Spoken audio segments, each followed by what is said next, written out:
Hello my friends, and welcome to this part of our writing course into which we are going to discuss punctuation marks, go through them one by one and know how to use them in order to make our pieces of writing, whether they are paragraphs, essays, articles, or any other type of pieces of writing, professional. As you see here, my friends, I have divided this course into two parts. The first part starts from the period till the quotation marks, while the second part is going to start from the braces and ends at the double dagger. To tell the truth, my friends, the idea of this course came from an article I have read about 3 or 4 months ago in one of the famous periodics that is interested in English literature, and highlighted that more than 90% of English learners, whether those who are learning English for academic reasons, for example, to take the IELTS, the TOEFL, the PTE, or the proficiency exams of the universities, or those who want to prepare their thesis in master degree or PhD, or even publish some articles, or they are even interested in English literature, or those who are learning English to develop their writing skills. More than 90% of them, my friends, couldn't recognize how to use most of the common punctuation marks, like the question mark, like the exclamation point, the dash, and some of them didn't know even what the semicolon is. In this course, my friends, we are going to have classes, separated and independent ones.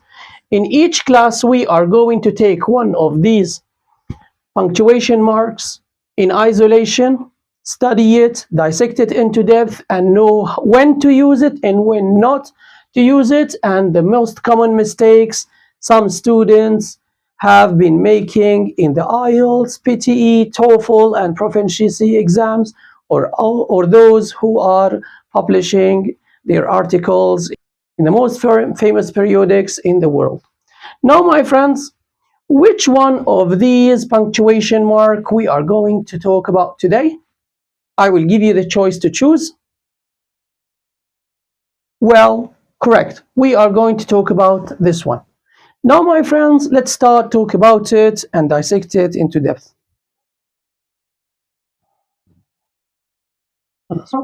Allow me, my friends, before I start talking about the first one, which is parentheses, to give you a very important piece of information.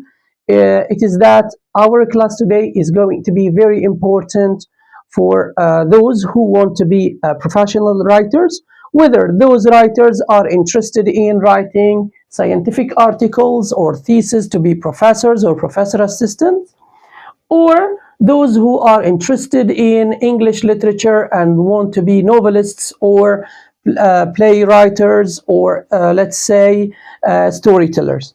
In here, my friends, we need to know these 4 important punctuation marks so that we become professional writers. We start with parentheses or round brackets. We use them, my friends, to add non-essential or extra information for a sentence. In here, my friends, the capital city of Turkey is Ankara, not Istanbul. And here, my friends, I added this extra information just to clarify, let's say, a mistaken idea which is common among people, that Istanbul is the capital city of Turkey because it is the biggest one, but it is not correct. In here, my friends, as if I am saying to the listeners or to the readers that although a lot of people think that Istanbul is the capital city of Turkey, it is not. The capital city of Turkey is Ankara. Now, my friends, the second use here to add definitions or explanations, we take this example. The term artificial intelligence, or AI, or as it is known as AI, is widely and frequently used these days. And here, my friends, I would like to mention that AI is an abbreviation for artificial intelligence. That's why I add it as a definition or an explanation here. It's an explanation. And I also want to mention that I have used here the double quotation marks just because I am using a scientific term. And as we learned before, when we want to mention a scientific term, we should put it into quotation marks. And those are the American ones, which are the double. And also we have the single quotation marks, but those are British. And again, my friends, we can use one of them, but we have to stick to it from the beginning till the end. And here, my friends, we use it to include dates or years. As this example, my friend, here we have William Shakespeare, 1564 till 1616 was a great playwright. Again, my friends, here I am mentioning the period into which William Shakespeare lived. So I use parentheses in order to include the dates. But generally here, my friends, I would like to remind you also of the en dash, which is generally used for intervals, or what we call them ranges sometimes. So don't forget it, the en dash is shorter than the em dash, and it is still longer than the hyphen, and we use it for two purposes. One of them is for ranges or intervals. The second one, or sometimes we use them to connect two words of the same weight, like New York, London, as we took in the previous class. Number 4, showing alternatives or options. In here, my friends, we have this example. Please indicate your choice or choices. In here, my friends, I would like to mention that the person who is listening to me is expected to have one choice or more than one. So that's why, my friends, I use the S in parentheses, because I am not sure if this is singular or a plural. Another example, my friends, for using these parentheses is when we define the complex sentence as one independent clause plus one or more dependent clause is, then we said that we put the S into parentheses because we could have one dependent clause or more on 2 or 3 dependent clauses.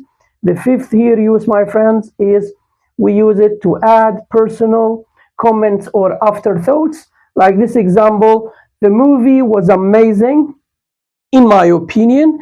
It is just like the em dash, the same function, but generally I prefer to use the parentheses because they are clearer and they are easier to be understood. And here, my friends, the sixth one is to enclose citation in academic writing. Generally, my friends, when you are writing an academic research, you have to put in the theoretical part sometimes some information taken from other resources. So you have to cite where have you taken this information from. So you have to put them into parentheses to refer to the original source.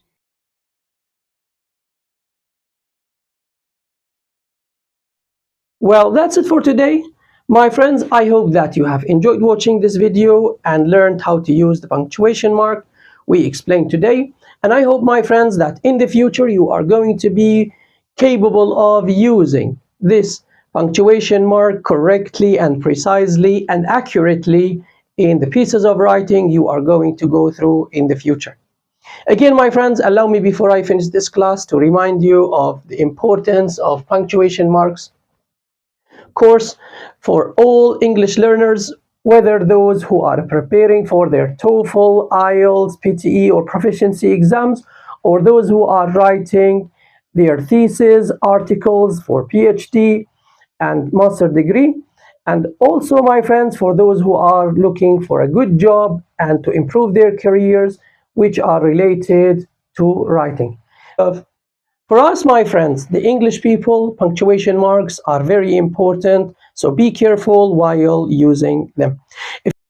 So, my friends, if you haven't understood one of the points or one of the uses of the punctuation mark we have talked about today, please try to play this video again and try to play some Kahoot games which are going to be related to the same punctuation mark. Again, my friends, study harder to get better. Thank you and see you in the next class. Goodbye.